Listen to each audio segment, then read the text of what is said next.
Hi everyone, welcome to Mera Physio, a pan-India chain of physiotherapy clinics. इस video में आज हम बात करेंगे काइफोसिस के बारे में। काइफोसिस बेसिकली हमारे स्पाइन की एक डिफॉर्मिटी होती है, जिसे हम पोस्चरल डिफॉर्मिटी या स्पाइनल डिफॉर्मिटी कह सकते हैं, क्योंकि कई बार पुअर पोस्चर के कारण काइफोसिस देखने को मिलता है। इसलिए क्योंकि काइफोसिस स्पाइनल डिफॉर्मिटी है, इसलिए काइफोसिस के टाइप्स या काइफोसिस के बारे में जानने और समझने से पहले हम जानते और समझेंगे स्पाइन के बारे में। स्पाइन क्या है, स्पाइन के क्या क्या पार्ट्स होते हैं, कौन कौन से स्पाइन के सेगमेंट्स होते हैं और हर सेगमेंट में कितने वर्टिब्रे होते हैं, हर सेगमेंट का क्या फंक्शन है, क्या रोल है, काइफोसिस बेसिकली किस सेगमेंट को इंडिकेट करता या कैसी डिफॉर्मिटी को इंडिकेट करता। उसी के साथ हम ये भी जानेंगे, क्योंकि काइफोसिस एक तरह का स्पाइनल डिफॉर्मिटी है, तो उसी तरीके से दो और स्पाइनल डिफॉर्मिटी होती है, जिन्हें लॉर्डोसिस और स्कोलियोसिस कहते हैं। सो हम लॉर्डोसिस और स्कोलियोसिस के बारे में भी थोड़े कुछ जानकारी लेंगे, कुछ बात करेंगे और फिर डिटेल में हम बात करेंगे काइफोसिस के बारे में, काइफोसिस की कैरेक्टरिस्टिक्स के बारे में, काइफोसिस के टाइप्स के बारे में।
स्पाइन, सो बेसिकली जो हमारी स्पाइन है, ये सबसे इंपॉर्टेंट पार्ट होती है बॉडी की, और इसीलिए हमारे बॉडी में डिफरेंट डिफरेंट फंक्शंस पॉसिबल होते हैं, जैसे कि मूवमेंट है, बैलेंस है।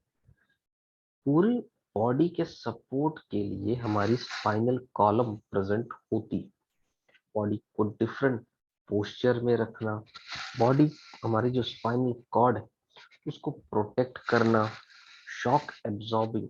सो ये बेसिकली कैरेक्टरिस्टिक्स या बेसिक इंपॉर्टेंस होती है स्पाइन की, जो हमें डिफरेंट फंक्शंस करने में, डिफरेंट मूवमेंट्स करने में, बॉडी को एक बैलेंस मेंटेन करने में, यहाँ तक कि जो हमारी स्पाइनल नर्व्स हैं वो कोऑर्डिनेशन मेंटेन करने में भी हेल्प करती है।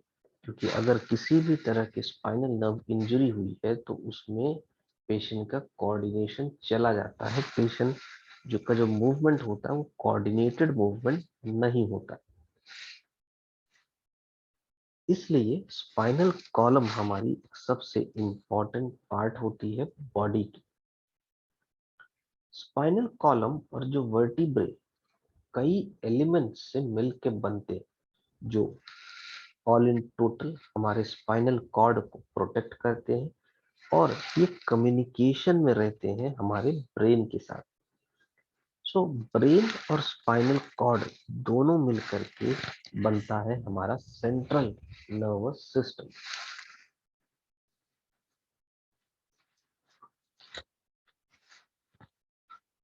इन एलिमेंट्स जिनसे हमारे जो स्पाइनल कॉलम और वर्टिब्रे बने होते हैं, इन एलिमेंट से बॉडी को सेंसेशंस मिलते हैं, बॉडी में सेंसेशंस प्रोवाइड होते हैं और एक कॉम्प्लेक्स इंटरेक्शन होता है बोन्स का, लिगामेंट्स का, मसल के स्ट्रक्चर्स का, जो हमारे बैक में है और जो नर्व्स उन्हें सराउंड कर रहे हैं। सो बेसिकली स्पाइनल कॉलम एक सबसे कोर और इम्पोर्टेंट स्ट्रक्चर होता है, क्योंकि ब्रेन से अगर मैसेज कम्युनिकेट होना है हमारी लोअर बॉडी में, तो स्पाइनल कॉलम, स्पाइनल नर्व्स बहुत इम्पोर्टेंट रोल प्ले करती है।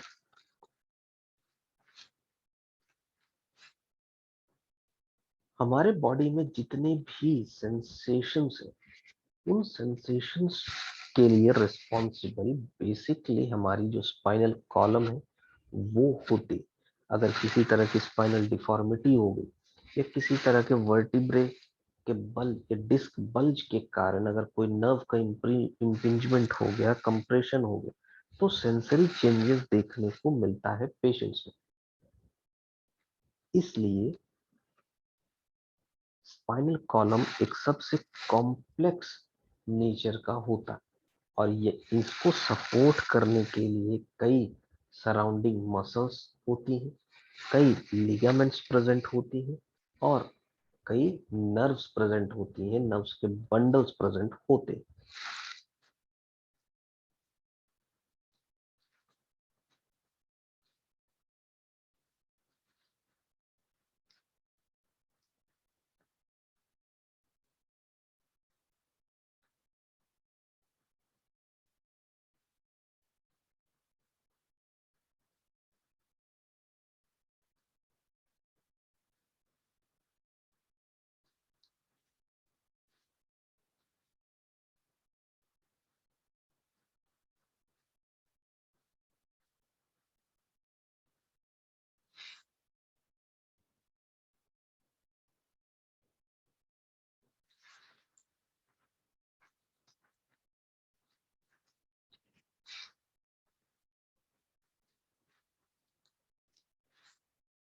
अब हम बात करते हैं स्पाइन के पार्ट्स के बारे में। एक हेल्दी स्पाइन में तीन नेचुरल कर्व्स प्रेजेंट होते हैं, जो कर्व्स एक तरह से एस शेप देते हैं एक हेल्दी स्पाइन को। ये जो कर्व्स होते हैं ये बेसिकली हमारे बॉडी के लिए शॉक एब्जॉर्बर और इंजरी से प्रोटेक्शन के लिए होते हैं। सो हमारे बॉडी में तीन कर्व्स जो प्रेजेंट होते हैं, जो कि अगर हम स्पाइन को देखें और एक हेल्दी स्पाइन है तो हमें एस शेप दिखता है। स्पाइन बेसिकली हमारी कई पार्ट से बनी हुई है। सबसे पहला और इम्पोर्टेंट पार्ट है हमारे स्पाइन का, वो है वर्टिब्रे। हमारे स्पाइन में 33 स्टैक्ड यानी कि स्मॉल छोटी बोन्स प्रेजेंट है, जो कि स्पाइनल कैनाल को फॉर्म करती है। स्पाइनल कैनाल बेसिकली एक टनल होता है जिसमें स्पाइनल कॉर्ड और नर्व्स रहते हैं। सो स्पाइनल कैनाल प्रोटेक्ट करता है हमारी स्पाइनल कॉर्ड को और हमारे स्पाइनल नर्व्स को, सो दैट उनमें किसी तरह की इंजरी ना हो, क्योंकि ये दोनों बहुत ही डेलिकेट स्ट्रक्चर्स होते हैं और इनमें किसी तरह की इंजरी होना मतलब बॉडी में दूसरी कॉम्प्लिकेशंस अराइज होना कंपलसरी है, जैसे कि सेंसरी चेंजेस, मोटर लॉस। ये सब कॉम्प्लिकेशंस अराइज हो सकते हैं अगर किसी में भी स्पाइनल कॉर्ड की इंजरी हुई या स्पाइनल नर्व्स में इंजरी हुई। सो स्पाइनल कैनाल बेसिकली इन दोनों स्ट्रक्चर्स को प्रोटेक्ट करते हैं। हमारे जो वर्टिब्रे, मैक्सिमम वर्टिब्रे में different range of motion possible होता है, बट हमारे जो लोएस्ट वर्टिब्रे हैं जो कि सैक्रम और कॉसिक्स होते हैं, ये फ्यूज्ड होते हैं और इनका फ्यूजन बेसिकली डेवलपमेंटल स्टेज में होता है। फ्यूजन होने के कारण या इनमें ये फ्यूज्ड होने के कारण इनमें किसी भी तरह का मूवमेंट पॉसिबल नहीं हो पाता। वहीं हमारे जो बाकी वर्टिब्रे हैं वो फ्यूज्ड नहीं होते हैं, इसलिए उनमें डिफरेंट रेंज ऑफ मोशन हमें देखने को मिलता है।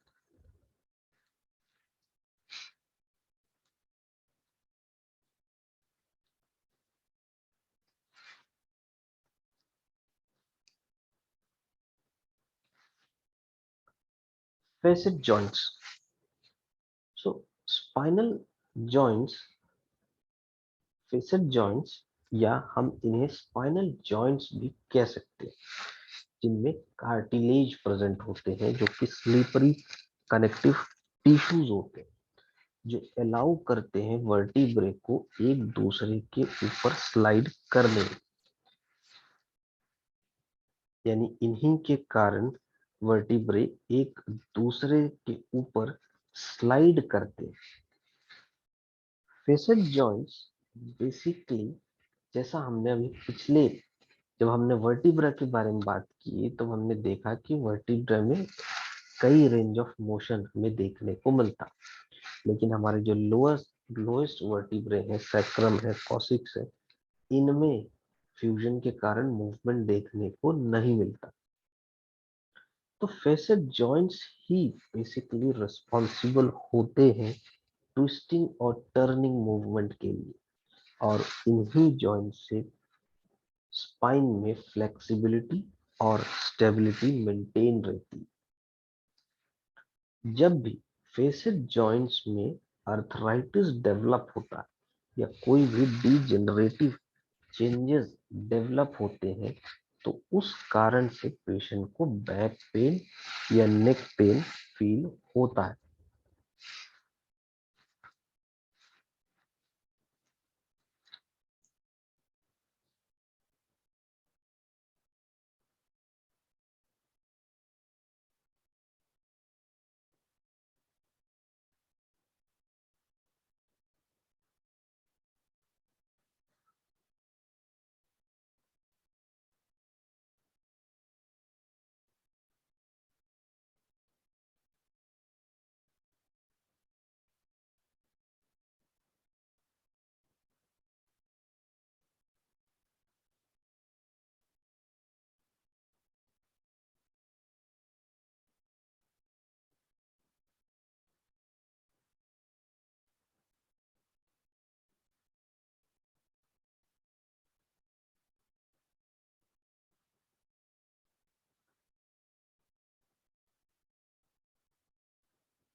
Intervertebral disc. Intervertebral disc basically हमारे दो वर्टिब्रेस के बीच में होती है। ये फ्लैट, राउंड और ऑलमोस्ट हाफ इंच थिक होते हैं। ये बेसिकली एक तरह के पैड होते हैं। इंटरवर्टिब्रल डिस्क बेसिकली दो कंपोनेंट से बने होते हैं। पहला न्यूक्लियस पल्पोसस, दूसरा annulus fibrosus. Nucleus pulposus basically एक जेली लाइक सब्सटेंस होता जो डिस्क का सेंटर बनाता। ये जो जेली लाइक सब्सटेंस है वो पार्शियली वाटर से बना होता और इसी डिस्क या न्यूक्लियस पल्पोसस ही डिस्क को फ्लेक्सिबिलिटी और स्ट्रेंथ प्रोवाइड करते। हमारा दूसरा कंपोनेंट है एन्युलस फाइब्रोसस। सो एनुलस फाइब्रोसस बेसिकली एक फ्लेक्सिबल आउटर रिंग होती है डिस्क की जिसमें कई लेयर होते हैं और ये सिमिलर होते हैं हमारे इलास्टिक बैंड से। एनुलस फाइब्रोसस एक तरह का जो रिंग है वो, और उसमें डिफरेंट लेयर होंगे और डिफरेंट लेयर्स में को हम एक सिमिलर मान सकते हैं इलास्टिक बैंड से।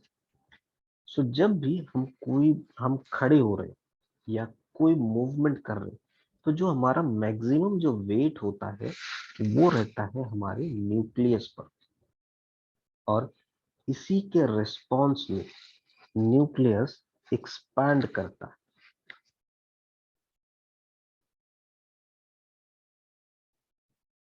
जब भी हम कोई मूवमेंट करते हैं प्रेशर हमारे वेट हमारे न्यूक्लियस पर पड़ा, न्यूक्लियस एक्सपैंड हुआ और उस एक्सपेंशन को एनुलस फाइब्रोसस एक पर्टिकुलर प्लेस में होल्ड करके रखता है। बेसिकली न्यूक्लियस को वो होल्ड करके रखता है।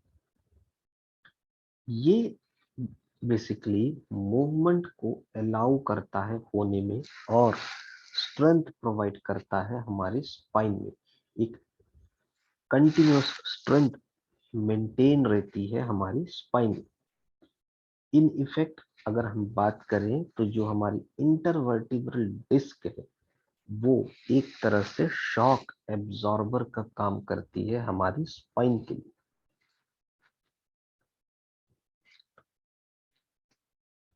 इंटरवर्टिब्रल डिस्क एक बहुत ही इंपॉर्टेंट स्ट्रक्चर है क्योंकि बहुत सारे नर्व एंडिंग्स सप्लाई करते हैं एनुलस फाइब्रोसस को। और अगर किसी भी कारण से एनुलस फाइब्रोसस इंजर्ड हो जाता है तो वो रिजल्ट करता है एक्सेसिव या एक्सट्रीम बैक पेन में। इसलिए इंटरवर्टिब्रल डिस्क में जब भी अगर कोई बल्ज, जैसे हम बात करते हैं कि डिस्क बल्ज हुआ है, तो डिस्क बल्ज मतलब कि हमारा जो न्यूक्लियस पल्पोसस है वो हमारे रिंग से बाहर आ गया है और हमारी जो स्ट्रेंथ है वो प्रॉपर मेंटेन नहीं हो पाई हमारे स्पाइन की। जिसमें जब बल्जिंग होती है तो कोई ना कोई अगर नर्व एंडिंग कोई कंप्रेस हुए हैं, किसी भी तरह का नर्व कंप्रेशन हुआ है तो उससे पेशेंट को रेडिकुलोपैथी नेचर का पेन फील हो सकता है।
Spinal cord and nerves. So basically जो हमारा स्पाइनल कॉर्ड है वो एक्सटेंड होता है हमारे स्कल से हमारे लोअर बैक तक, और फिर वहां से वो एक नर्व के फॉर्म में ब्रांच आउट होता है। जो हमारा स्पाइनल कॉर्ड जो एक्सटेंड करता है स्कल से लोअर बैक तक, वो ट्रेवल करता है एक मिडिल पार्ट में जिसमें कई वर्टिब्रास एक दूसरे के ऊपर स्टैक्ड होते हैं। इसी को हम कहते हैं central canal.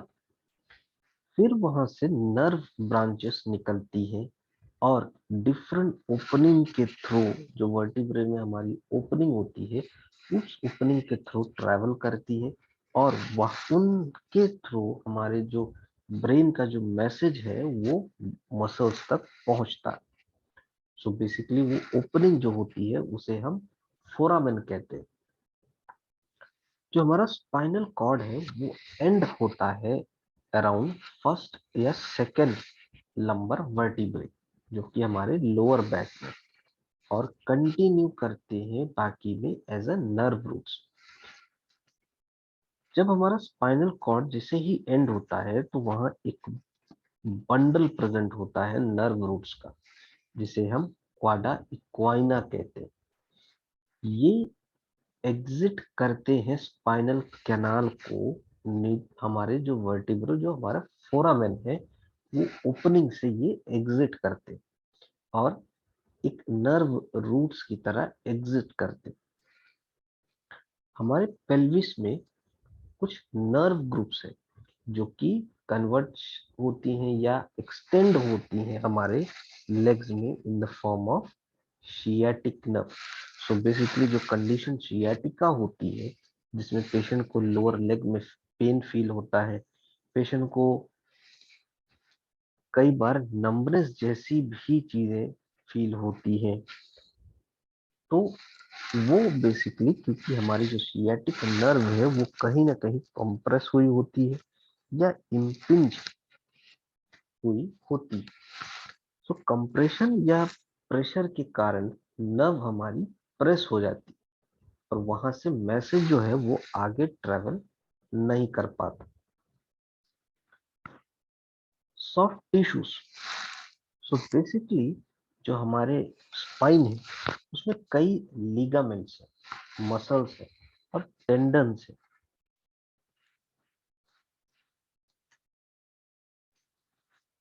Ligaments basically connect करते हैं वर्टिब्रे को एक पर्टिकुलर पोजीशन में। वो कनेक्ट करते हैं वर्टिब्रे को और स्पाइन को एक पर्टिकुलर पोजीशन में होल्ड करके रखते हैं। मसल्स बेसिकली सपोर्ट करती हैं हमारे बैक को, और जो हमारा मूवमेंट होता है, बॉडी के जो मूवमेंट होते हैं उनमें हेल्प करती है। टेंडन्स बेसिकली कनेक्ट करते हैं मसल को बोन से, और मूवमेंट आगे पॉसिबल हो सके उसमें हेल्प करते हैं। So basically spinal cord, nerves, soft tissues, हमारे इंटरवर्टिब्रल डिस्क, वर्टिब्रे और हमारे फेसेट जॉइंट्स, ये कुछ बेसिक पार्ट्स होते हैं हमारे स्पाइनल कॉर्ड के या हमारे स्पाइनल कैनाल के या हमारी स्पाइन की। ये कुछ बेसिक पार्ट्स होते हैं।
Spine segments.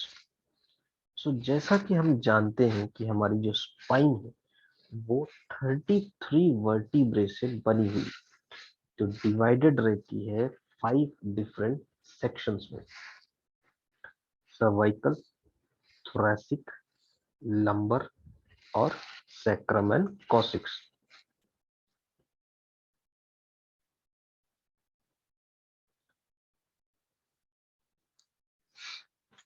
Cervical spine basically हमारा जो है वो सबसे टॉप में होता है, जिसमें 7 वर्टिब्रे होते हैं, C1 से C7, और ये बेसिकली कनेक्टेड होते हैं हमारे बेस ऑफ द स्कल से। जो टॉप 2 वर्टिब्रे C1 और C2 होते हैं, इन्हें हम एटलास और एक्सिस के नाम से जानते हैं, और ये बेसिकली हमारे एक जॉइंट फॉर्म करते हैं, एक कनेक्टिंग लिंक फॉर्म करते हैं स्कल को स्पाइन से। सो हमारा जो स्कल है वो, या हमारा जो स्पाइन है वो स्कल से कनेक्टेड है बिकॉज ऑफ C1 या C2, जिसे हम एटलास या एक्सिस कहते हैं। सर्वाइकल सेक्शन बेसिकली हमारी रिस्पॉन्सिबल होती है मोबिलिटी और नॉर्मल फंक्शनिंग हमारे नेक की। तो हमारे नेक की जो भी मूवमेंट होते, जो भी फंक्शनिंग होती, उसके लिए बेसिकली हमारी जो सर्वाइकल सेक्शन वो रिस्पॉन्सिबल होते हैं। इसी के साथ ये हमारे स्पाइनल कॉर्ड की प्रोटेक्शन के लिए, हमारी आर्टरीज, नर्व्स, इनकी प्रोटेक्शन के लिए, और हमारे जो मैसेजेस ट्रेवल करते हैं हमारे ब्रेन में और हमारे डिफरेंट मसल ग्रुप्स तक, उसके लिए हमारी जो सर्वाइकल स्पाइन है वो रिस्पॉन्सिबल होती है। सो हमारे जो 33 वर्टिब्रे हैं वो 5 डिफरेंट सेक्शंस में डिवाइडेड है, cervical, thoracic, lumbar, sacrum and coccyx. So हम पहले जानते हैं कि हमारे जो सैक्रम और कॉसिक्स हैं ये फ्यूज्ड रहते हैं, तो इनमें किसी तरह का मूवमेंट नहीं होता है, और बाकी जो हमारी स्पाइनल सेगमेंट्स है, हमारे जो वर्टिब्रे हैं, उनमें मूवमेंट पॉसिबल होता है।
थोरेसिक सेक्शन जो हमारी स्पाइन की होती है वो हमारे चेस्ट लेवल से लोकेटेड होती है और हमारे चेस्ट लेवल में रहती।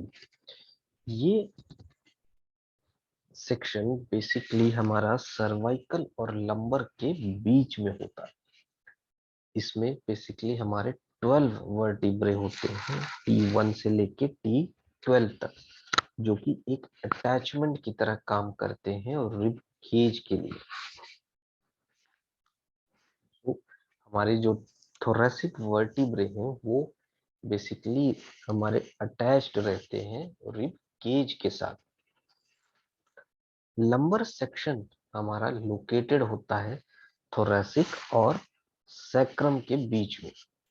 यहाँ L1 से लेके L5 तक यानी कि 5 वर्टिब्रे प्रेजेंट होते। लंबर एरिया या लंबर सेक्शन ही हमारा सबसे ज्यादा वेट बियरिंग सेक्शन होता है स्पाइनल कॉलम का। इसीलिए सबसे ज्यादा इंजरीज या सबसे ज्यादा जो पेन पेशेंट्स फील करते हैं वो लंबर सेक्शन में ही फील करते हैं।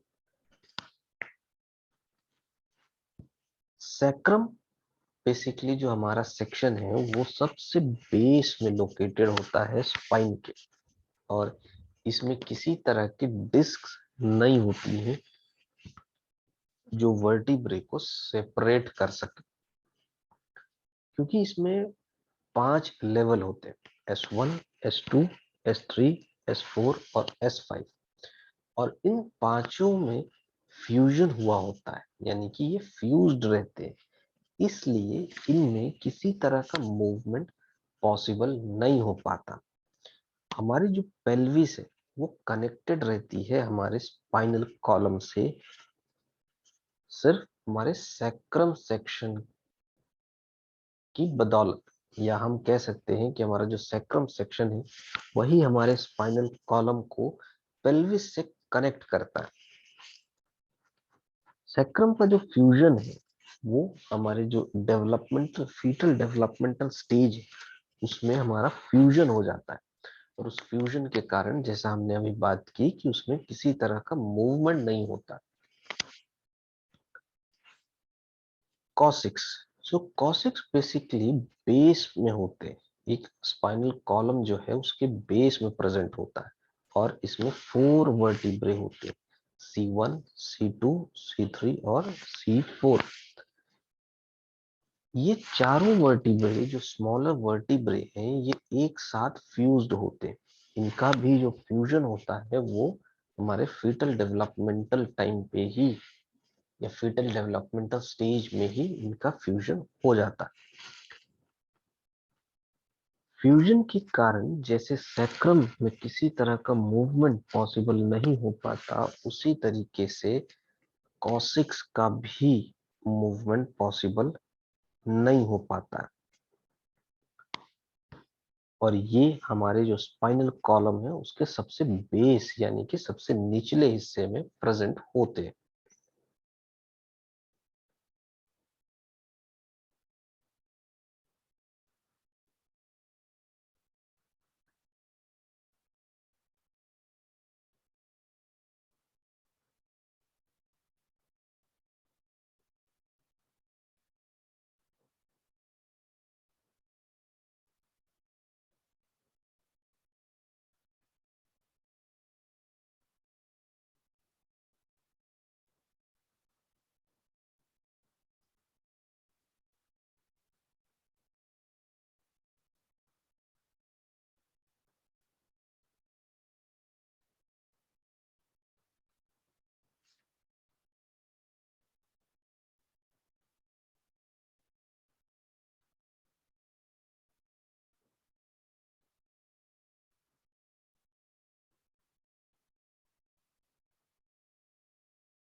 सो कुछ इस तरह से हमारी पूरी वर्टिब्रल कॉलम हमें दिखती।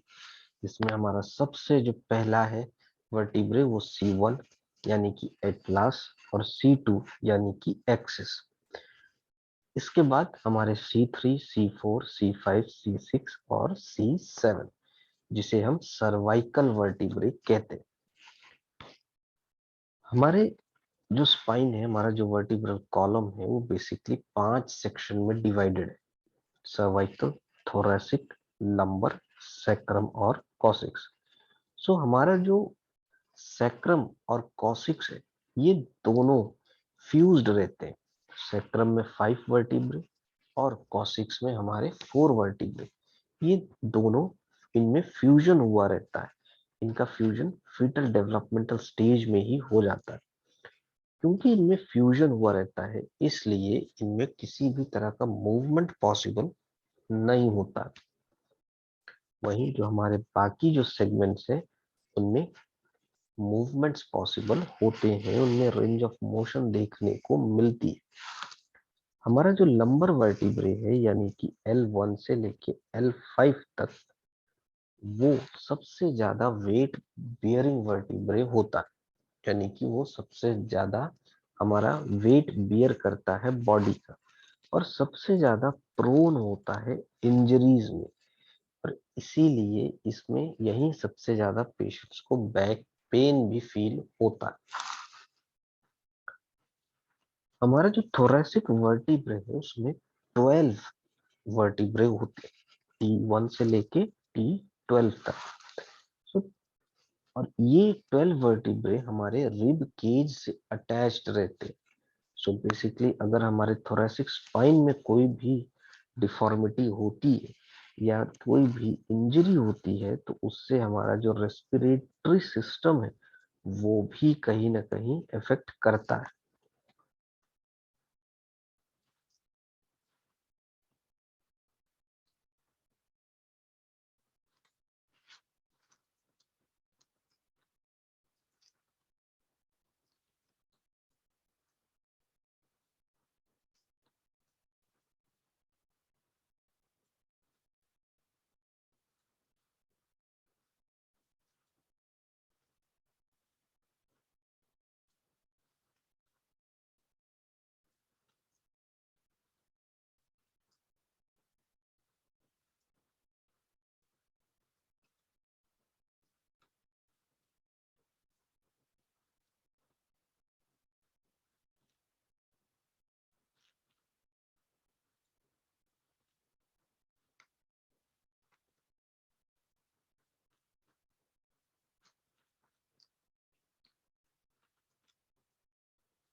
अब हम इंडिविजुअल सेगमेंट के बारे में थोड़ा डिटेल में बात करते हैं। क्योंकि जब हम काइफोसिस के बारे में बात करेंगे, जब हम स्पाइनल डिफॉर्मिटी के बारे में बात करेंगे, तब हमें इन सेगमेंट्स के बारे में जानना और समझना उससे पहले बहुत जरूरी। हमारे जो नेक है, उसे हम सर्वाइकल स्पाइन कहते हैं, जिसमें एक बहुत अच्छा इंजीनियर्ड स्ट्रक्चर होता है। बोन्स होते हैं, नर्व्स होती हैं, मसल्स होते हैं, लिगामेंट्स होते हैं और टेंडन्स होते हैं। जो हमारा सर्वाइकल स्पाइन है, वो बहुत ही डेलिकेट स्ट्रक्चर होता है, जो हमारे स्पाइनल कॉर्ड में सबसे ज्यादा मैसेजेस ट्रांसमिशन में हेल्प करता है। क्योंकि हमारा सर्वाइकल स्पाइन का जो हमारा पहला जो सेगमेंट C1, जिसे हम एटलास कहते हैं, वही कनेक्टेड रहता है हमारे स्कल के साथ, और वहीं से हमारे ब्रेन के जो भी मैसेजेस हैं वो ट्रांसमिट होते हैं हमारे बॉडी में। हमारे नेक में बेसिकली ऑल डायरेक्शंस, यानी कि सभी डायरेक्शंस में मूवमेंट पॉसिबल होते हैं, फॉरवर्ड, बैकवर्ड, साइडवेज। इसलिए हमारे जो नेक है वो कंपैरेटिवली स्ट्रॉन्ग और फ्लेक्सिबल होती। जो हमारी सर्वाइकल स्पाइन है, इसमें 7 स्टैक्ड वर्टिब्रे होते हैं कि एक दूसरे के ऊपर स्टैक्ड होते हैं। C1, C2, C3, C4, C5, C6 और C7। जो हमारा टॉप सर्वाइकल स्पाइन है वो कनेक्ट करता है स्कल से, और जो बॉटम होता है वो कनेक्ट करता है हमारे अपर बैक यानी कि थोरैसिक स्पाइन से। C1 हमारा स्कल से कनेक्टेड रहता है, और C7 हमारा कनेक्टेड रहता है शोल्डर लेवल यानी कि हमारे थोरैसिक स्पाइन से, T1 से। जब हम साइड से अपने सर्वाइकल स्पाइन को देखते हैं तो वहां हमें एक लॉर्डोटिक कर्व देखने को मिलता है, जो कि एक जेंटली कर्व रहता है हमारे बॉडी के फ्रंट में, और एक बैक कर्व रहता है। तो वहां एक लॉर्डोटिक कर्व देखने को हमें मिलता है।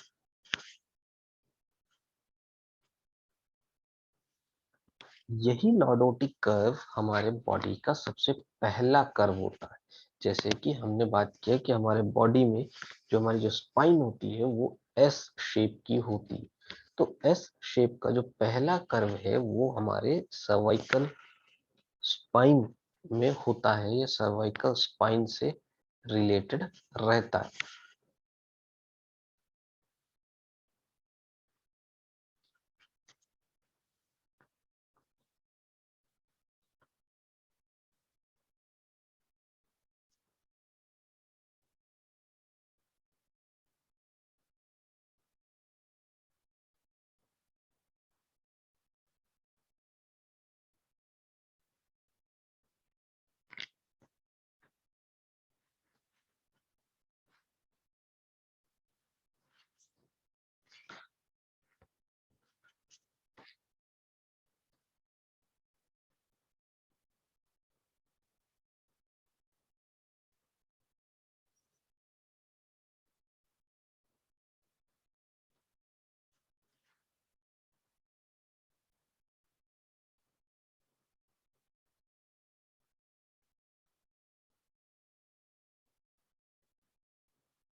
Role of cervical spine.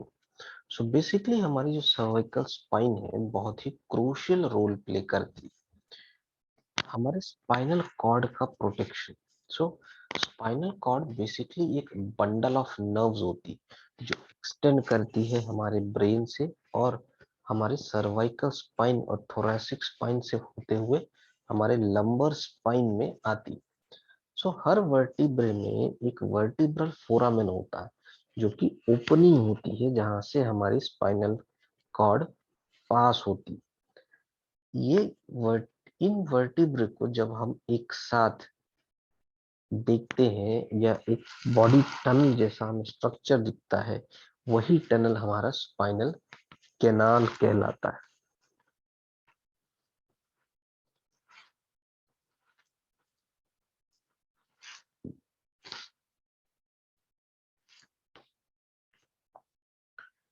दूसरा हमारा जो फंक्शन है या रोल है वो है हेड को सपोर्ट करना और मूवमेंट्स पॉसिबल करना। सो हमारी जो सर्वाइकल स्पाइन है वो एक हैवी लोड हैंडल करती है, क्योंकि हमारे हेड का वेट होता है जिसका एवरेज वेट समवेयर अराउंड 10 से 13 पाउंड होता है। इन एडिशन यानी कि सब इसके अलावा सपोर्ट, हेड को सपोर्ट करने के अलावा सर्वाइकल स्पाइन में फ्लेक्सिबिलिटी होती है और उससे हमारे जो रेंज ऑफ मोशन होता है सर्वाइकल का वो ऑलमोस्ट हर डायरेक्शन में पॉसिबल होता है। यानी कि sideways, left side, right side, हमारा forward, backward, flexion, extension, sideways movement, ये सारे मूवमेंट्स पॉसिबल होते हैं हमारे सर्वाइकल स्पाइन में।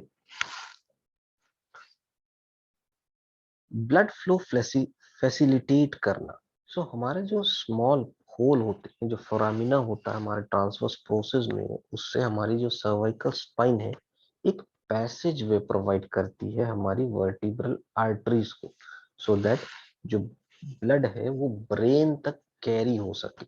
जब हार्ट से ब्लड पंप हो रहा है तो वो हमारे ब्रेन तक कैरी हो सके, उसके लिए एक पैसेज प्रोवाइड करते हैं। इन ओपनिंग से जो हमारे ब्लड वेसल्स हैं वो वर्टिब्रे में, हमारे सर्वाइकल स्पाइन में होते हैं, जो कि C1 और C6 तक रहते हैं। C7 या उससे नीचे हमारे ये वर्टिब्रल आर्टरीज, ये ब्लड वेसल्स प्रेजेंट नहीं होती। सो हमारे ब्रेन ब्रेन में जो हमारे ब्लड पहुंचाने का जो मेन फंक्शन होता है वो C1 से C6 ही होता है। उसके अलावा हमारी जो बाकी वर्टिब्रेज होती हैं उनमें ये प्रेजेंट नहीं होते।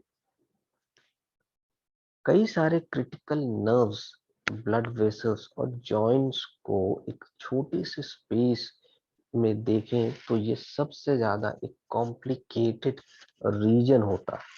इसीलिए हमारे जो नेक में, अगर हम जो मूवीज में देखते हैं कि नेक मूवमेंट हुआ और सामने वाला मर गया, क्योंकि उसका जो ब्लड की जो सप्लाई है वो सडन कट ऑफ हो गई, सडन ट्विस्टिंग मूवमेंट से उसमें कट ऑफ होने से कारण जो ब्रेन में जो ब्लड है वो पहुंच ही नहीं पाता है और अल्टीमेटली वो पर्सन मर जाता है या पेशेंट डाई कर जाता है।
सो बेसिकली कुछ इस तरह से हमारी जो सर्वाइकल वर्टिब्रे है, हमारी जो सर्वाइकल स्पाइन है, वो अरेंज्ड होती है, जिसमें हमारे इंटरवर्टिब्रल डिस्क होते हैं, एंटीरियर ट्यूबरकल्स प्रेजेंट होते हैं।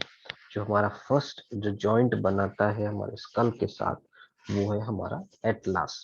जैसा हमने पिछले स्लाइड में बात की कि जो हमारी ब्लड सप्लाई होती है ब्रेन को, वो C1 से C6 वर्टिब्रल आर्टरीज से ही होती है, उसके नीचे वो आर्टरीज प्रेजेंट नहीं होती।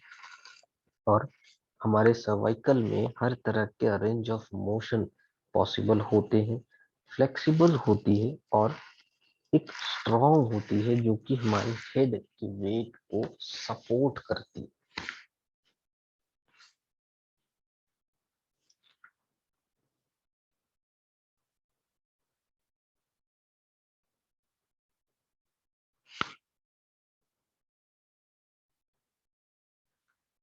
अब हम बात करते हैं थोरैसिक स्पाइन के बारे में। सो थोरैसिक स्पाइन हमारा सबसे लॉन्गेस्ट रीजन होता है स्पाइन का। अगर हम कॉम्प्लेक्सिटी में देखें तो सबसे कॉम्प्लेक्स भी होता है और सबसे लॉन्गेस्ट रीजन भी होता है। ये हमारी सर्वाइकल स्पाइन को कनेक्ट करता है ऊपर से, और नीचे कनेक्टेड रहता है हमारे लंबर स्पाइन से। ये एक मात्र ऐसा स्पाइनल रीजन होता है जो हमारे रिब केज से एसोसिएटेड होता है, रिब केज से अटैच्ड रहते हैं। थोरैसिक स्पाइन में हमारे 12 स्टैक्ड वर्टिब्रे प्रेजेंट होते हैं, जो एक के ऊपर एक स्टैक्ड होते हैं, जिन्हें हम T1, T2, T3, T4, T5, T6, T7, T8, T9, T10, T11 और T12 से लेबल करते हैं। ये वर्टिब्रे बेसिकली एक फाउंडेशन बनाते हैं हमारे थोरैसिक रीजन की, और हमारे जो स्पाइनल कॉलम है उसे स्टर्डी बनाते हैं, जो नेक को ऊपर ऊपर के हिस्से में नेक को सपोर्ट करते हैं, रिब केज को सपोर्ट करते हैं, और सॉफ्ट टिश्यूज से कनेक्टेड रहते हैं, कई फ्लेक्सिबल जॉइंट्स को कनेक्टेड रहते हैं, ब्लड वेसल्स से कनेक्टेड है और नर्व से कनेक्टेड है। सो हमारे जो T1 से T12 थोरैसिक स्पाइन है, वो इनके जो साइज है वो भी इंक्रीज होता जाता है जैसे हम नीचे की तरफ आते हैं। यानी कि T1 सबसे छोटा और T12 सबसे बड़ा हमारा वर्टिब्रे होता है।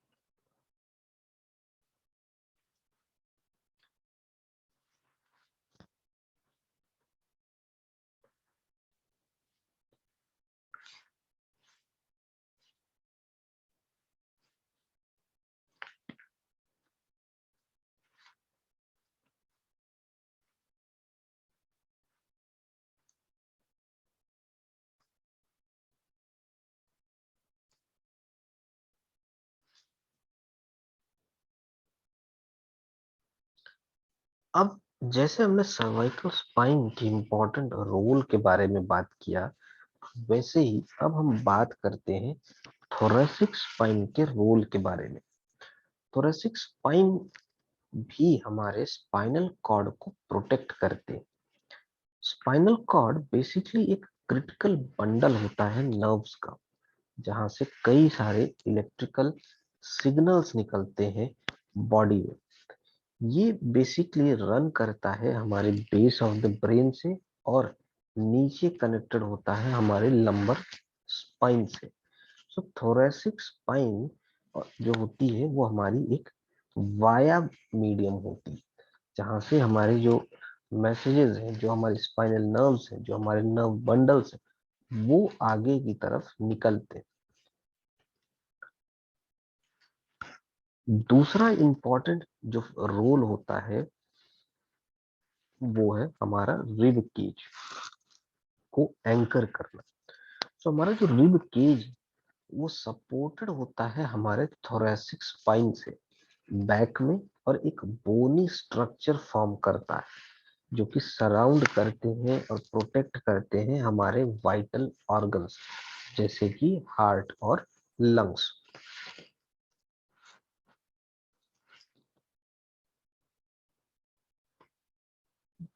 सर्वाइकल स्पाइन और लंबर स्पाइन में कई रेंज के मूवमेंट पॉसिबल होते हैं, यानी कि उनमें मोबिलिटी सबसे ज्यादा होती है। लेकिन हमारी जो थोरेसिक स्पाइन है, जिसमें हमारे वर्टिब्रे 12 वर्टिब्रे है, तो उसमें सबसे ज्यादा स्टेबिलिटी देखने को मिलती है। उसमें बहुत ज्यादा मोबिलिटी देखने को नहीं मिलती, लेकिन स्टेबिलिटी सबसे ज्यादा हमें थोरेसिक स्पाइन में ही देखने को मिलती है।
कुछ इस तरह से हमें अपनी जो थोरेसिक स्पाइन है वो दिखती, जिसमें हमारे फर्स्ट वर्ड थोरेसिक वर्टिब्रा से लास्ट थोरेसिक वर्टिब्रा होता है, यानी T1 से T12 होते हैं, जिनका जो साइज है वो नीचे जाते जाते इंक्रीज होता है।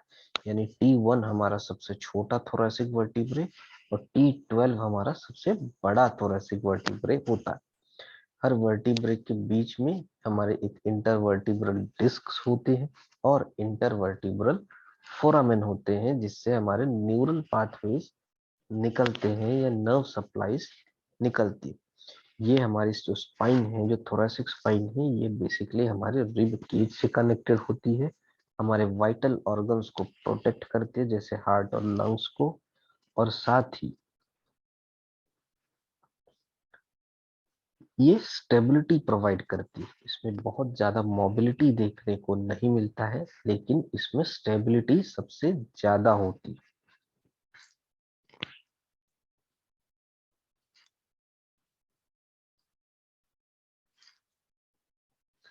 लंबर स्पाइन, तो लंबर स्पाइन बेसिकली कंप्राइज करती है हमारे जो लंबर वर्टिब्रेस को, यानी कि हमारे vertebral bones, intervertebral disc, nerves, muscles, ligaments और ब्लड वेसल्स को। जो हमारा स्पाइनल कॉर्ड है वो एंड होता है हमारे स्पाइन लंबर स्पाइन के टॉप में, और जो बाकी का जो हिस्सा है स्पाइनल कॉर्ड का वो नर्व रूट्स के फॉर्म में डिसेंड करता है। जो हमारे जो नर्व रूट है जो एक बंडल में फॉर्म में प्रेजेंट होते हैं, सो उस बंडल को क्वाडा इक्वाइना कहते हैं, जो कि डिसेंड करता है रिमाइंडर यानी कि बाकी स्पाइनल कैनाल। सो हमारा जो लंबर स्पाइन है बहुत ही स्टर्डी है और रेजिलिएंट है, और ये सब सब्जेक्ट टू सबसे हाईएस्ट स्ट्रेस और लोड होता है, यानी इसमें सबसे ज्यादा वेट बियरिंग होती है, जिसके कारण कई प्रॉब्लम्स देखने को मिलती हैं, जिनसे बैक पेन पेशेंट्स में होता है। इस में हम इस वीडियो में ये हम बेसिकली एक जनरल व्यू देख रहे हैं लंबर स्पाइन की। हम बहुत डिटेल एनाटॉमी में नहीं जाएंगे।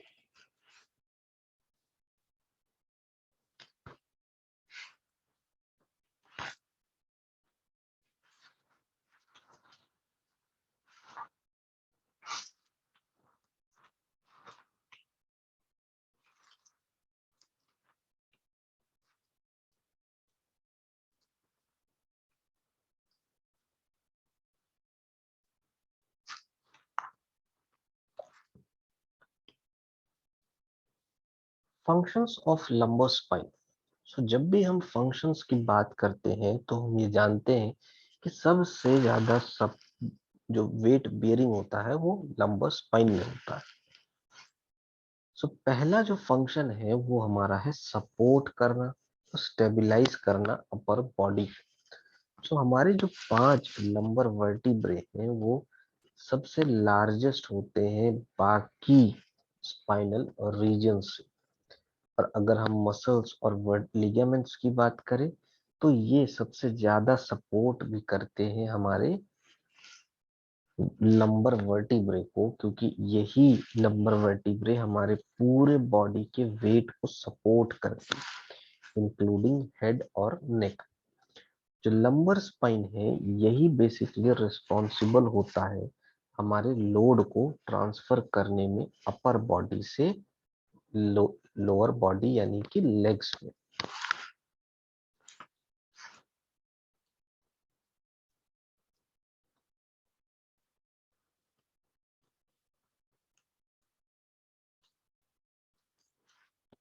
Allow truncal movements.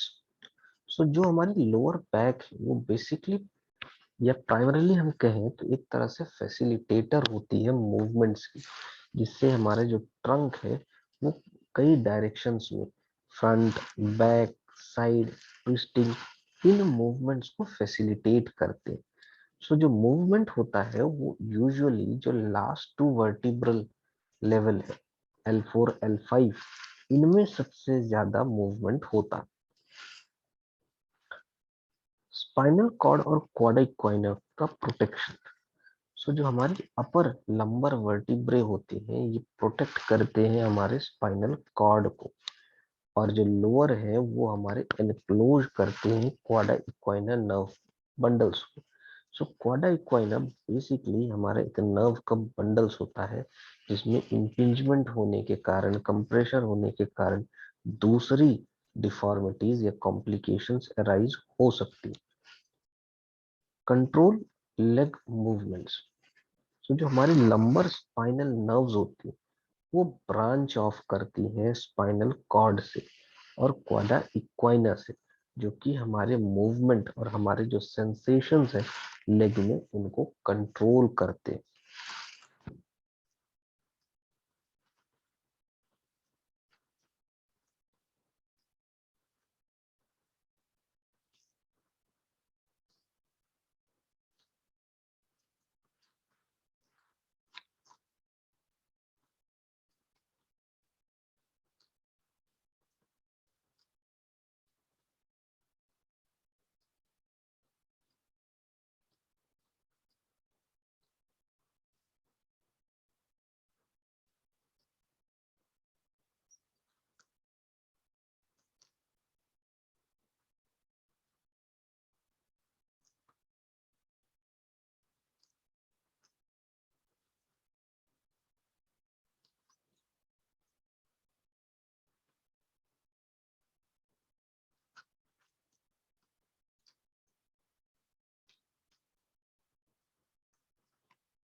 Lumbar spine basically हमारी कुछ इस तरह से दिखती है, जिसमें जो हमारा L1, L2, L3, L4, L5 और S1 जो कि हमारा सैक्रम से कनेक्ट होता है वो रहते हैं। हमारी डिस्क्स में, हमारे वर्टिब्रे में हमारा जो स्पाइनस प्रोसेस है, इंटरवर्टिब्रल डिस्क है जिसमें दो कंपोनेंट है, एनुलस फाइब्रोसस और न्यूक्लियस पल्पोसस। वर्टिब्रल बॉडी है और स्पाइनल नर्व रूट्स है। सो हमारी जो लंबर स्पाइन है वो सबसे ज्यादा वेट बियर करती है और सबसे ज्यादा यही इंजरी प्रोन भी होती है।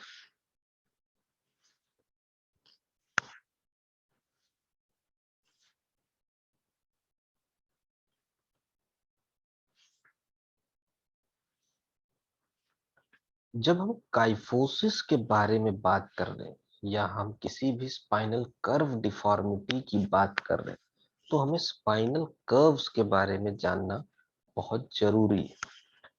अभी तक हमने अपने जो स्पाइन है उसके डिफरेंट सेगमेंट्स के बारे में जाना, हमने डिफरेंट पार्ट्स के बारे में जाना। अब हम बात करते हैं स्पाइनल कर्व्स के बारे में। सो जो हमारी स्पाइन है, जो हमारी बैकबोन है, जिसमें कई वर्टिब्रे स्टैक्ड रहते हैं एक दूसरे के ऊपर, उसमें कुछ कर्व्स प्रेजेंट होते हैं। जब हम उसको साइड से देखते हैं तो उसमें कर्व दिखता है। ये कर्व बेसिकली हेल्प करते हैं स्पाइन में, हमारे जो स्ट्रेस पड़ता है बॉडी में मूवमेंट के कारण और ग्रेविटी के कारण, जो स्ट्रेस पड़ता है उस स्ट्रेस को एब्जॉर्ब करने में हेल्प करते हैं। जब हम पीछे से यानी कि बैक से देखते हैं तो हमारी स्पाइन हमें एक स्ट्रेट डाउन मिडिल देखने को मिलती है, यानी कि स्ट्रेट डाउन द मिडिल देखने को मिलेगी।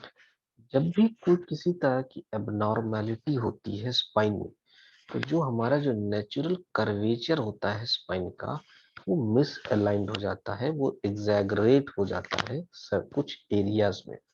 जैसे हम लॉर्डोसिस, काइफोसिस और स्कोलियोसिस कहते हैं। सो जब भी हमारे स्पाइन में किसी भी तरह की एबनॉर्मेलिटी होती तो उससे अराइज होता है हमारा स्पाइनल कर्व डिफॉर्मिटी।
सो कौन कौन से हमारे तीन स्पाइनल कर्वेचर डिसऑर्डर होते, तो सबसे पहला है हमारा लॉर्डोसिस, काइफोसिस और स्कोलियोसिस। सो लॉर्डोसिस का मतलब है एक स्वे बैक, या जिसमें जो स्पाइन है जो पर्सन की, वो उसका जो बैक है वो इनवर्ड की तरफ चला जाता है। काइफोसिस बेसिकली कैरेक्टराइज्ड होती है एबनॉर्मल राउंडेड अपर बैक, यानी कि अगर वह 50 डिग्री से ज्यादा का कर्वेचर बना है तो हम उसे काइफोसिस कहते हैं। इसके बारे में हम डिटेल में बात करेंगे। स्कोलियोसिस, अगर एक पर्सन का जो स्पाइन है वो साइडवेज जाता हुआ हमें दिखे, तब हम उसे स्कोलियोसिस कहते हैं। ये जो कर्व है ये हमेशा या तो एस शेप में लागू होगा, एस शेप में होगा, या फिर सी शेप का हो जाता है।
सो कुछ इस तरह से हमें तीन स्पाइनल डिफॉर्मिटी देखने को मिलती। एक, हम देख रहे हैं नॉर्मल स्पाइन, जो कि जब हम बैक से देखते हैं तो हमें स्ट्रेट दिखती, और जब हम साइड से देखते हैं तो वो हमें एस शेप की कर्व दिखती है। काइफोसिस में हमारा जो अपर बैक है वहाँ कर्व ज्यादा हो जाता है, 50 डिग्री से ज्यादा का कर्व हो जाता है। लॉर्डोसिस में हमारी जो लोअर बैक है वहां पे जो कर्व है वो ज्यादा इनवर्ड हो जाता है। और हमारे जो स्कोलियोसिस है उसमें हम देखते हैं कि साइडवेज, हमारी स्पाइन हमें साइडवेज जाती हुई दिखती। सो ये तीन हमारे बेसिक स्पाइनल डिफॉर्मिटी के टाइप्स होते हैं।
अब हम बात करते हैं अपनी पहली स्पाइनल कर्व डिफॉर्मिटी के बारे में, जिसे हम लॉर्डोसिस कहते हैं। सो लॉर्डोसिस बेसिकली डिफाइन किया जाता है जब एक एक्सेसिव इनवर्ड कर्व हो जाए हमारे स्पाइन का। ये डिफर करता है हमारे जो स्पाइन के नॉर्मल कर्व्स होते हैं, सर्वाइकल में, थोरैसिक में, हमारे लंबर रीजन में, तो एक डिग्री से ये डिफर करता है, जो कि या तो काइफोटिक हो सकता है या लॉर्डोटिक हो सकता है। जो हमारी जो स्पाइन के जो नेचुरल पोजीशन होती, जो पेल्विस के ऊपर, वो बेसिकली एक वर्क करते हैं हमारे बॉडी के लिए, हमारी स्पाइन के लिए एक तरह से शॉक एब्जॉर्बर, सो दैट कि जब जब भी किसी तरह का मूवमेंट हो तो जो हमारा मैकेनिकल जो स्ट्रेस है वो डिफरेंट मूवमेंट्स में, जब मैकेनिकल स्ट्रेस पड़ता है वो इक्वली डिस्ट्रीब्यूटेड रहे हमारी एंटायर स्पाइन में। सो इससे किसी एक पर्टिकुलर कर्व में बहुत ज्यादा बर्डन या लोड नहीं पड़ पाता है या स्ट्रेस नहीं पड़ पाता है।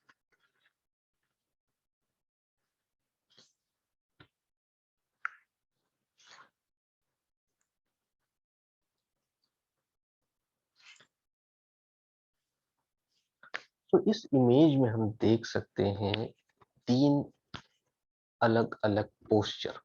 पहला, जिसमें हम देख रहे हैं कि हेल्दी स्पाइन, जो हमारी ईयर्स है वो लाइन अप में होने चाहिए हमारे शोल्डर्स, हमारे हिप और हमारे एंकल्स के। लेकिन लंबर लॉर्डोसिस में जो हमारा जो लोअर बैक में जो कर्व होता है वो ज्यादा ही अंदर की तरफ होता है, एक इनवर्ड कर्व होता है। हमारे सर्वाइकल लॉर्डोसिस में जो हमारा सर्वाइकल जो कर्व होता है वो कुछ ज्यादा अंदर हो जाता है, जो हमारे नेक रीजन में जो कर्व है। सो इससे हम डिफरेंशिएट कर सकते हैं लंबर लॉर्डोसिस और सर्वाइकल लॉर्डोसिस में।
स्कोलियोसिस। सो हमारी जो दूसरी स्पाइनल डिफॉर्मिटी है वो है स्कोलियोसिस। स्कोलियोसिस बेसिकली एक ऐसी कंडीशन होती है जिसमें जो स्पाइन के जो कर्व्स होते हैं वो साइडवेज हो जाते हैं। एक डिफरेंट टाइप में ये देखने को मिलती है, क्योंकि बाकी स्पाइनल डिफॉर्मिटी में जो कर्व है वो इनवर्ड होगा या ज्यादा आउटवर्ड हो जाता है, लेकिन इसमें साइडवेज का कर्व हो जाता है। और ये ज्यादातर चिल्ड्रन या एडोलेसेंट एज में ज्यादा देखने को मिलता है। जो मोस्ट कॉमन टाइप है वो कि इडियोपैथिक, यानी कि इसका कोई एग्जैक्ट कॉज किसी को भी नहीं पता है। सो जो मैक्सिमम जो केसेस इडियोपैथिक स्कोलियोसिस के देखने को मिलते हैं वो एज 10, और जब तक चाइल्ड फुली ग्रोन ना हो जाए 15-20, इसी के एज ग्रुप में देखने को मिलते। स्कोलियोसिस पेनफुल नहीं होती, बहुत रेयरली होता है कि इनके कारण किसी भी तरह का पेन हो। एक स्मॉल कर्व होता है जो कि कई बार अननोटिस्ड चला जाता है, चिल्ड्रन या पेरेंट्स उनको नोटिस नहीं कर पाते अनटिल एंड अनलेस उनकी एक रूटीन या स्कूल स्क्रीनिंग हो या एक रेगुलर चेकअप हो एक पीडियाट्रिशियन के पास। सो बेसिकली ऐसे जो कर्व है, ये जो डिफॉर्मिटी है, कई बार अननोटिस्ड रहती।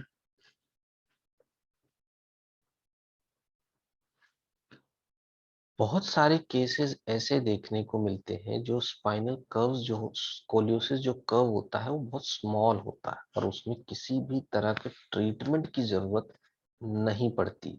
जो जिनमें बहुत ज्यादा बड़ा कर्व है या बच्चे हैं जिनमें कर्व है या नोटिसेबल कर्व है, तो उनको ब्रेसेस या कभी कभी सर्जरीज की भी जरूरत पड़ सकती है।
स्कोलियोसिस में बेसिकली जो बोन होती है हमारी स्पाइन की वो ट्विस्ट हो जाती है या रोटेट हो जाती है।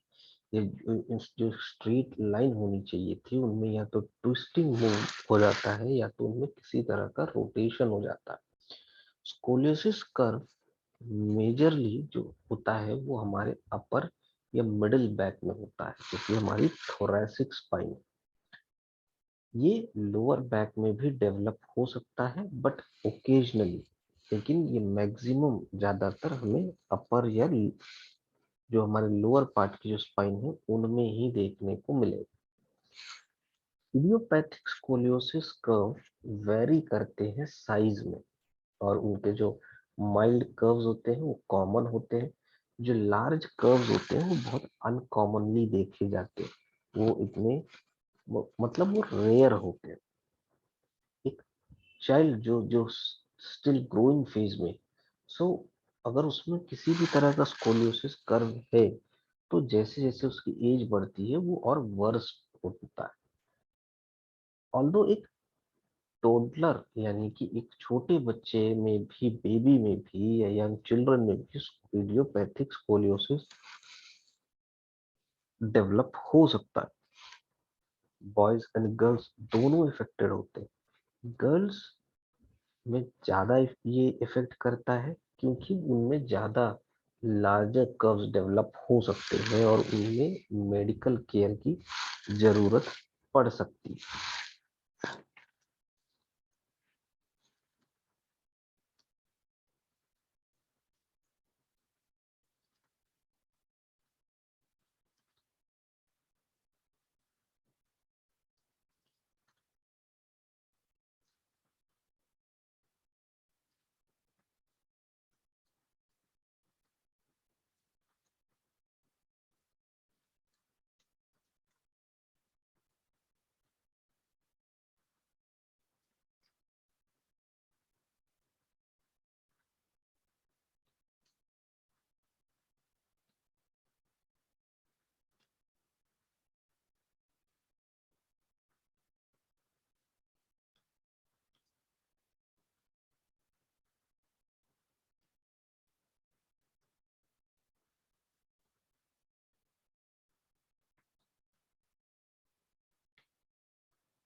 जो अदर कॉमनली या लेस कॉमन जो टाइप स्कोलियोसिस होते हैं वो बेसिकली हमारी कंजेनाइटल स्कोलियोसिस या न्यूरोमस्कुलर स्कोलियोसिस होते हैं।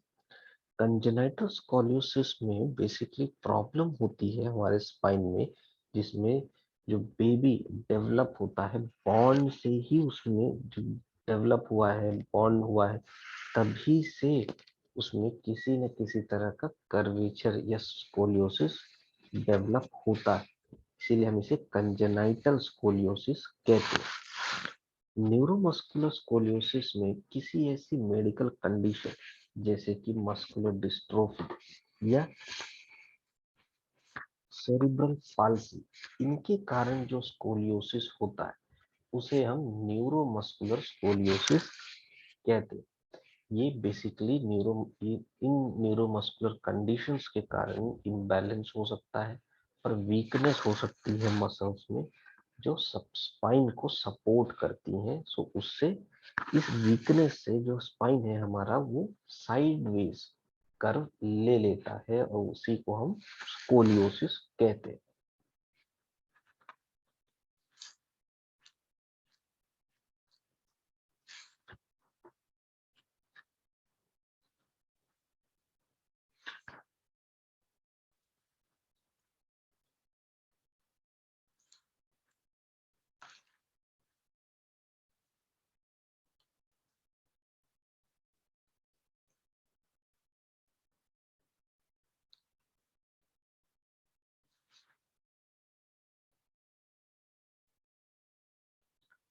अगर हम स्पाइनल स्कोलियोसिस की बात करें, तो अगर इनके हम सिम्टम्स के थोड़ा बहुत बात करें, तो जो सिम्टम्स होते हैं वो प्रोमिनेंस हो सकता है, जो है एक साइड में प्रोमिनेंट हो सकते हैं, वेस्ट लाइन अनइवन हो सकती है, एक हिप यानी हिप हाइकिंग देखने को मिल सकती है, वह एक साइड की जो हिप है वो हायर होती है दूसरे के कंपेयर में।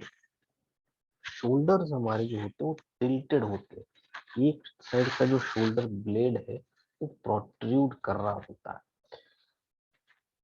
वैसे ये जो स्पोलियोसिस है ये अननोटिस्ड चले जाते हैं, और इनमें साइंस अब तभी डेवलप होती है या देखने को मिलती है जब तक बच्चा पूरी तरीके से डेवलप हो चुका होता है, ग्रो हो चुका होता है, या उसमें जब ग्रोथ फेज कंप्लीट हो चुकी होती है, तभी हमें कुछ ऐसे सिम्टम्स नोटिस करने को मिलते हैं।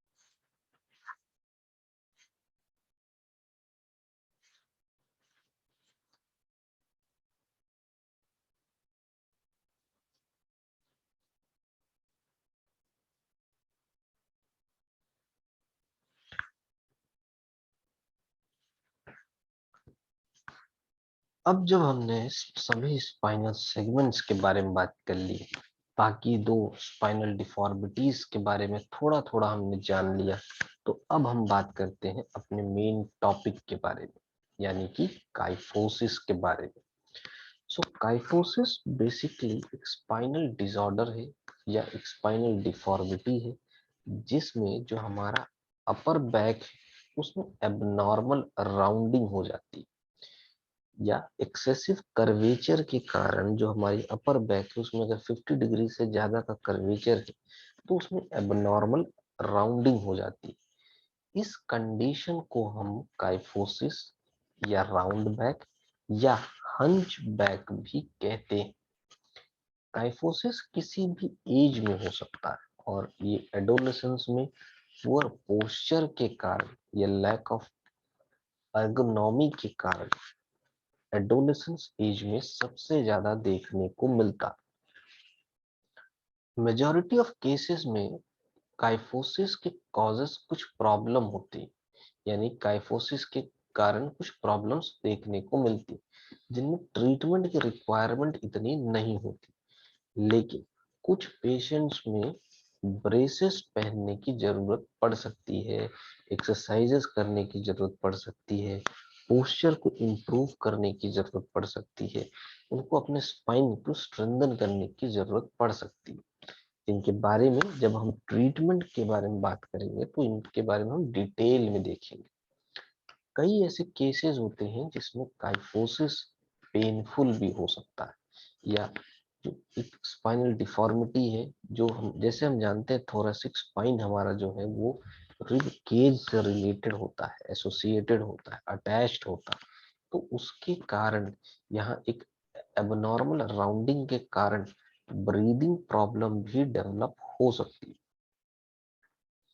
अगर बहुत ज्यादा सीवियर काइफोसिस है तो सर्जरी भी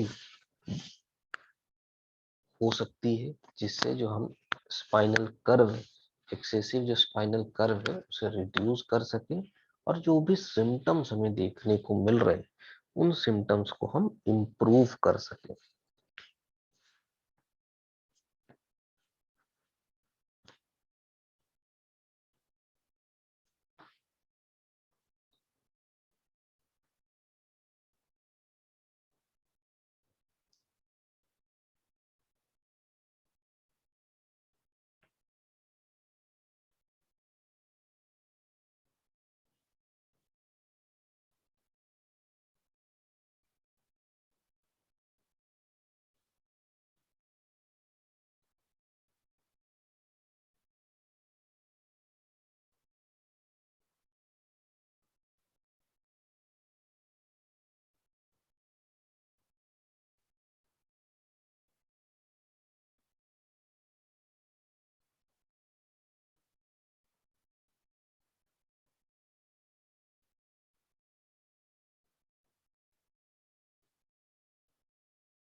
ऑल्दो जो हमारी थोरेसिक स्पाइन है वहां पे एक नेचुरल कर्व होना चाहिए, एक नेचुरल काइफोसिस होना चाहिए जो कि अराउंड 20 से 45 डिग्री के बीच का होता है। जो हमारी पोस्चर और स्ट्रक्चरल एबनॉर्मेलिटीज जब हो जाती है, ये 50 डिग्री से ज्यादा का जब कर्वेचर हो जाता है, तब हम उसे हाइपर काइफोसिस कहते हैं, जो कि कॉमनली काइफोसिस के टर्म से जाना जाता है। जो डॉक्टर्स यूजुअली रेफर करते हैं क्लिनिकल कंडीशन या excessive curvature of thoracic spine, जिससे राउंडेड अपर बैक हो रही है, तो उसे हम काइफोसिस कहते हैं। काइफोसिस वेरी करती है सीवियरिटी। इन जनरल जितना ज्यादा ग्रेटर कर्व है या जितना ज्यादा कर्व है, उतनी ज्यादा सीरियस कंडीशन है। जितना डिग्री ज्यादा कर्व है, उतनी ही ज्यादा डिग्री सीवियरिटी। माइल्डर कर्व जो है उससे कुछ माइल्ड बैक पेन हो सकता है, कुछ या कोई भी सिम्टम्स प्रेजेंट नहीं हो सकते। अगर हम और ज्यादा सीवियर कर्व्स के बारे में बात करें, तो हम एक सिग्निफिकेंट स्पाइनल डिफॉर्मिटी हमें देखने को मिलती है, जिसमें हम देखते हैं कि एक विजिबल हम्प देखने को मिलता है पेशेंट के बैक में।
Types of kyphosis.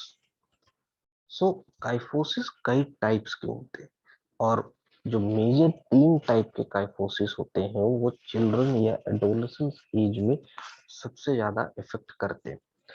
पहला जो काइफोसिस है वो है हमारा पोस्चरल काइफोसिस। दूसरा है हमारा हमारा शीयरमैन काइफोसिस। तीसरा है हमारा कंजेनाइटल काइफोसिस। Postural kyphosis. तो पोस्चरल काइफोसिस सबसे ज्यादा कॉमन टाइप होता है काइफोसिस का, जो कि नोटिस करने में आता है जब एडोलेसेंस एज होती। ये क्लिनिकली एक पुअर पोस्चर के कारण या स्लाउचिंग के कारण होता, या और किसी और दूसरे स्ट्रक्चरल एबनॉर्मेलिटी के कारण या उनसे एसोसिएटेड ये नहीं होता। ये बेसिकली सिंपली एसोसिएटेड होता है पुअर पोस्चर या ओवर स्लाउचिंग के कारण।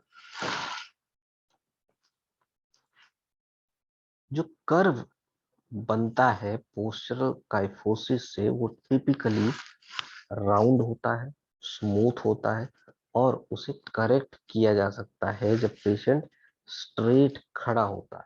तो जब अगर पेशेंट स्ट्रेट खड़ा होगा तो हमें वो कर्व देखने को नहीं मिलेगा, लेकिन जब पेशेंट बैठेगा तो हमें उसे वो कर्व देखने को मिलेगा, जो कि जिसे हम पोस्चरल काइफोसिस कहते हैं।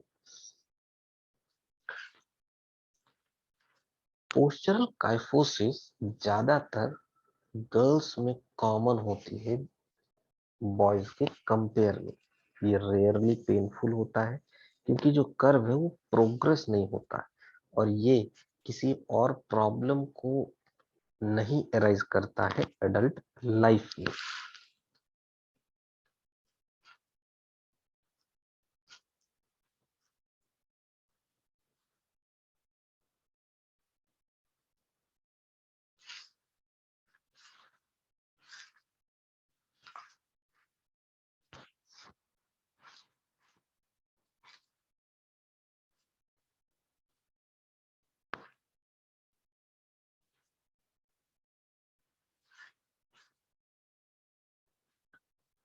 शीयरमैन काइफोसिस।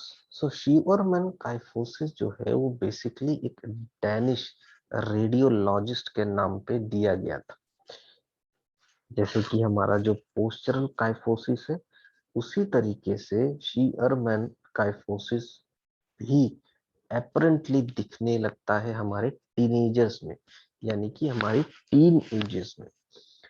लेकिन ये ज्यादा सीवियर होता है, ये इसमें ज्यादा सीवियर डिफॉर्मिटी होती है पोस्चरल काइफोसिस के कंपेयर में। शीयरमैन काइफोसिस बेसिकली स्ट्रक्चरल एबनॉर्मेलिटी अगर होती है स्पाइन में तो इसके कारण होता है। जिन पेशेंट्स में इस टाइप का काइफोसिस है उनमें एक्सरे में हमें ये देखने को मिलता है कि जब हम एक्सरे साइड से लेते हैं तो हमें देखने को मिलेगा कि एक रेक्टेंगुलर शेप, हमें जो नॉर्मल रेक्टेंगुलर शेप देखने को मिलता है जो 3 या 4 वर्टिब्रल्स को कंबाइन करके मिलता है, वो अब ज्यादा ट्राइंगुलर शेप का हो जाता है। वो पहले जैसे एक रेक्टेंगुलर शेप में नहीं होते। ये जो इरेगुलर शेप होता है, इससे जो वर्टिब्रे होते हैं, जो वेज ये जो वर्टिब्रे जो वेज शेप फॉर्म करते हैं वो फ्रंट ऑफ द स्पाइन में। इससे जो हमारा जो नॉर्मल डिस्क स्पेस होता है वो भी कम हो जाता है, और एक एग्जैगरेटेड फॉरवर्ड कर्वेचर बन जाता है हमारे अपर बैक में, जिससे हमारे अपर बैक में एक हंच बन जाता है पीछे की तरफ।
जो कर्व हमारा शीयरमैन काइफोसिस में बनता है वो यूजुअली शार्प होता है और एंगुलर होता है। ये स्टिफ और रिजिड रहते हैं। जो पोस्चरल काइफोसिस में देखने को मिला था हमें, वो हमें यहाँ पे देखने को नहीं मिलता, क्योंकि एक शीयरमैन काइफोसिस का जो पेशेंट होता है वो जब खड़ा होता है तो उसके जो कर्वेचर होते हैं वो करेक्ट नहीं होते।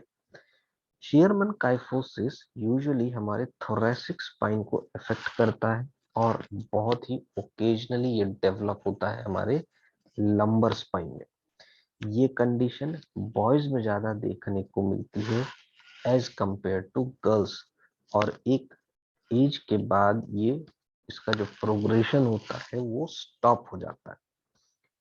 शीयरमैन काइफोसिस कभी कभी पेनफुल भी होता है। अगर पेन है तो वो एक प्रोमिनेंट पार्ट यानी कि एपेक्स, कर्व का जो एपेक्स है वहां पे फील होगा। पेशेंट को लोअर बैक में पेन भी फील हो सकता है। किसी तरह की एक्टिविटी में ये पेन वर्स हो सकता है, और अगर लॉन्ग स्टैंडिंग है या सिटिंग है तो उसमें ये पेन ऑलमोस्ट और वर्स होने लगता है।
कंजेनाइटल काइफोसिस, सो हमारा थर्ड टाइप जो है जो काइफोसिस का, वो कंजेनाइटल काइफोसिस होता है। Congenital kyphosis basically at birth present होता है, और इसमें जब बेबी डेवलप हो रहा होता है वुम में, तभी ये डिफॉर्मिटी होती। जो बोन्स हैं वो प्रॉपरली फॉर्म नहीं होते, या उनमें कई वर्टिब्रेज जो है वो फ्यूज हो जाते हैं। सो उसके कारण कंजेनाइटल काइफोसिस डेवलप हो जाता है। कंजेनाइटल काइफोसिस जैसे जैसे एज बढ़ती है चाइल्ड की, वैसे वैसे वो वर्स्ट होता है। जिन पेशेंट्स में कंजेनाइटल काइफोसिस देखने को मिलता है उनमें हमें सर्जिकल ट्रीटमेंट प्रेफर करना पड़ता है यंग एज में, सो दैट इसके प्रोग्रेशन को रोका जा सके, क्योंकि बढ़ती एजेस के साथ ये और वर्स्ट होता है। कई बार ये देखा गया है कि पेशेंट में कुछ एडिशनल बर्थ डिफेक्ट होते हैं, जिसमें जो उनके अदर पार्ट्स होते हैं बॉडी के, वो भी उनमें भी किसी न किसी तरह का इम्पैक्ट होता है, जैसे कि हार्ट में, किडनी में। तो इनमें किसी न किसी तरह का इम्पैक्ट होता है। इसलिए हमेशा जो कंजेनाइटल काइफोसिस के जो चाइल्ड पेशेंट्स होते हैं उनमें सर्जिकल इंटरवेंशंस को प्रेफर करके इसके प्रोग्रेशन को रोक दिया जाता है और कर्वेचर को करेक्ट कर दिया जाता है।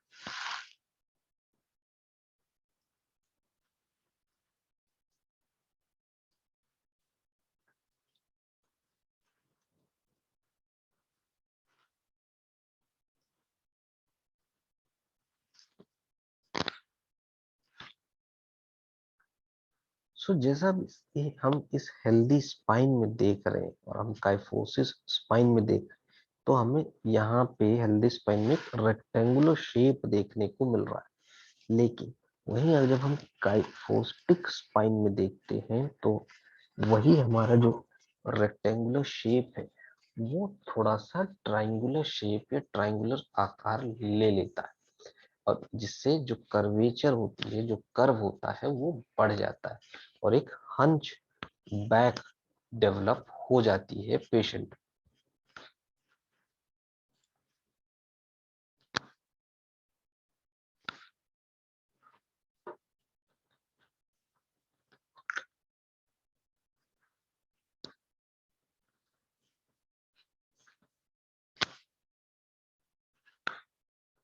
मैं उम्मीद करता हूं कि मेरा फिजियो द्वारा दिया गया